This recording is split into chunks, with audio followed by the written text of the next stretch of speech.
তোমার voter ID কার্ডে লেখা আছে তুমি মুসলমান, তোমার জন্ম নিবন্ধন সনদে লেখা আছে তোমার ধর্ম ইসলাম, তোমার পাসপোর্টে লেখা আছে তোমার ধর্ম ইসলাম, তাহলে তুমি নিজে পরিচয় দিচ্ছ আমি মুসলমান, তাহলে ইসলাম মানতে লজ্জা কিসের? আর তাইলে পরিচয় দাও কেন? কথা বলেন না ভাইয়া। একবারও রাসূলুল্লাহ সাল্লাল্লাহু আলাইহি ওয়াসাল্লামের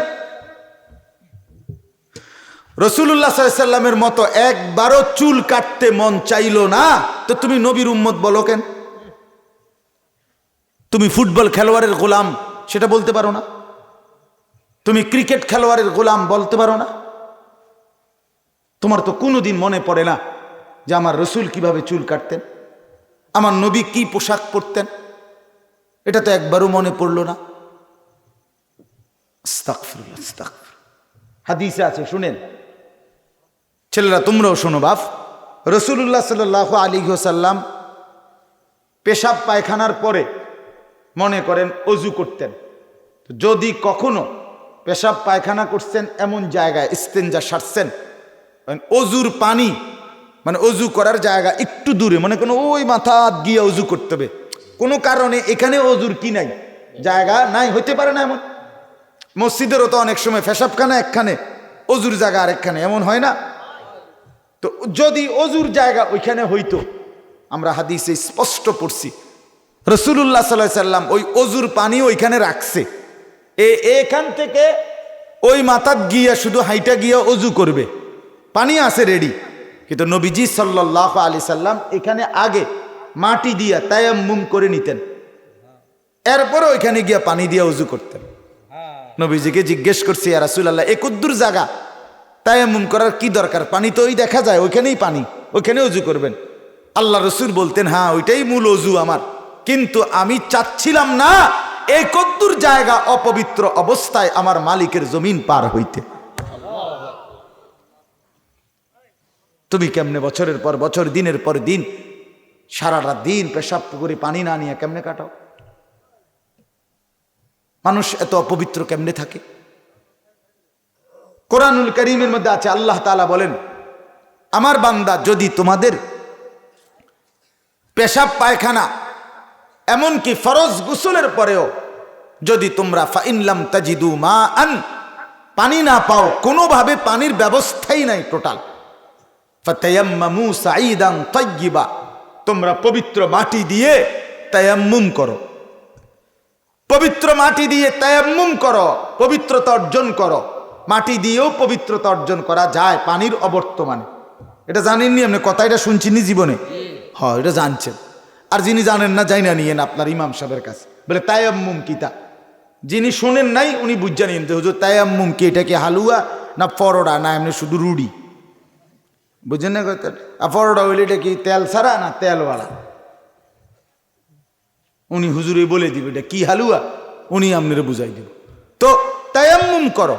তো কোরআনে আছে, আল্লাহ তাআলা বলে, বান্দা এই যে পানি নাই তবুও মাটি দিয়ে পবিত্রতা অর্জন করো। আমি এই হুকুম কেন দিলাম?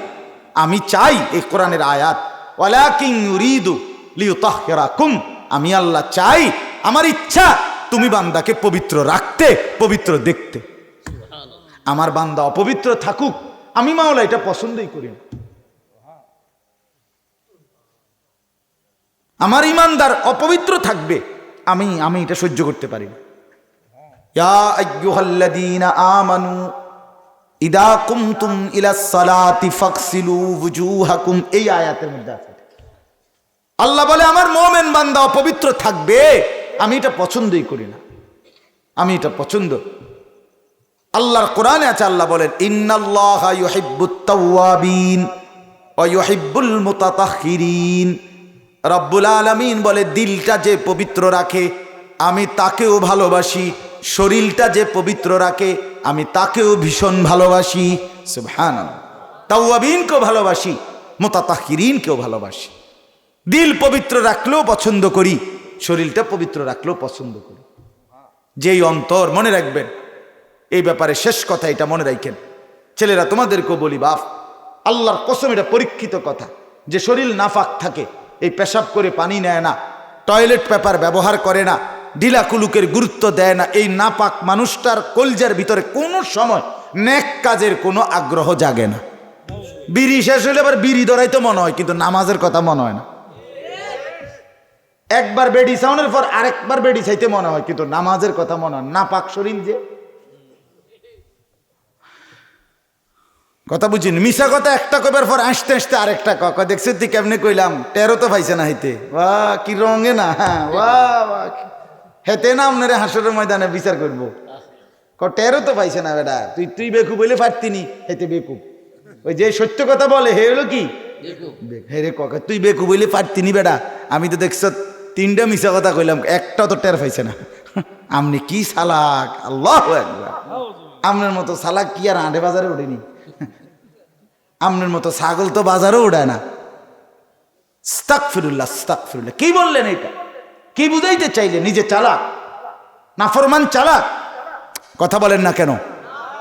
পাপী চালাক হয়, পাপী বোকা হয়। ওমা ইয়াখদাউনা ইল্লা আনফুসাহুম ওমা ইয়াশউরুন। আল্লাহ বলে বান্দা তোমরা যারা নাফরমানি করছো, তোমরা যারা মুনাফিকি করছো, তোমরা যারা আমি আল্লাহর অবাধ্যতা করছো, তোমরা যারা আমি আল্লাহকে মনে করছো ঠকাচ্ছ, আসলে তোমরা আল্লাহকে ধোঁকা দিচ্ছ না, বরং তোমরা তোমাদের অজান্তে নিজেদেরকেই ধোঁকা দিচ্ছ। কাকে? নিজেকে।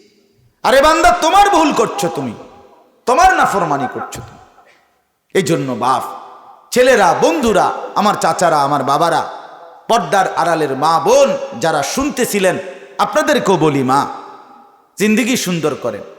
দুনিয়া অল্প কিছুক্ষণের, অল্প কিছুক্ষণ দুনিয়া, অল্প কিছু। এই দেখতে দেখতে নাই বাপ, কখন যে ফুরায় গেছে। 42 বছর আমার বয়স এখন 42।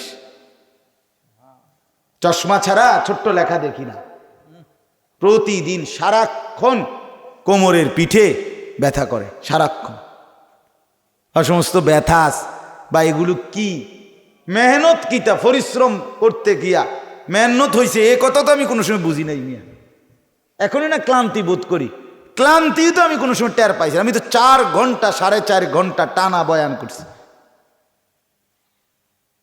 কোথায় হারিয়ে গেল সেই দিন?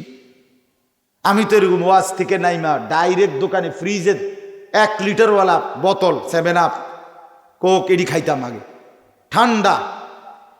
এখন তো আমি প্রচন্ড গরমের মধ্যেও আপনার কোনো স্বাভাবিক ফল টল এগুলো খাই না, আমার ঠান্ডা লাগে। কোথায় হারিয়ে গেল সেই দিন বাপ? কোথায় হারিয়ে গেল? দোস্ত বলেন কোথায় হারিয়ে গেল? মাত্র 42 বছর বয়স। এই জন্য জিন্দিগি দেখতে দেখতে ফুরায় যায়, দেখতে দেখতে।